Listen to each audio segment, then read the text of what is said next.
My name is Julie Dumoulin, and I've been with the Archdiocese for a little over 9 years now. And I've always had a love for pro-life work, even going back to high school. It's always been an interest of mine.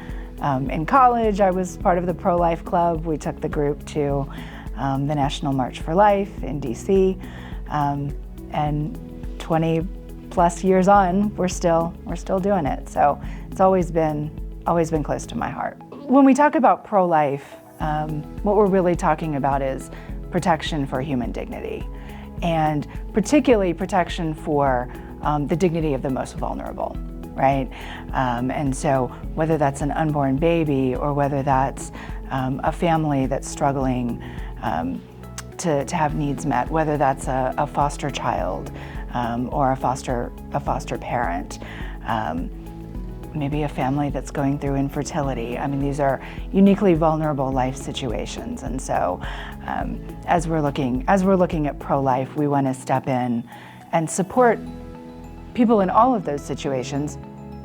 And what we've been able to do as we talk about short and long-term goals, recently in Texas with the overturn of Roe v. Wade, we have very favorable abortion laws now from the pro-life cause. But what that's allowed us to do is, how do we really build a culture of life? And one of the ways that we do that is by supporting the family unit as a whole. So some of the things that we're doing with our Gabriel ministry, for example, whereas before we've really focused on the mom and the baby, now we're increasingly focusing on the whole family. So if dad is involved, we want to get dad in the picture too, and we want to be supporting dad so that we're strengthening that family as a unit rather than just worried about mom, just worried about baby. We want to be focused on everyone because we're going to have better outcomes when we work that way, right? And so we have a lot of new initiatives that we're getting started with. One is the St. Joseph Foster Care Ministry. So again, uniquely vulnerable individuals, either kids in foster care or families that are supporting those kids.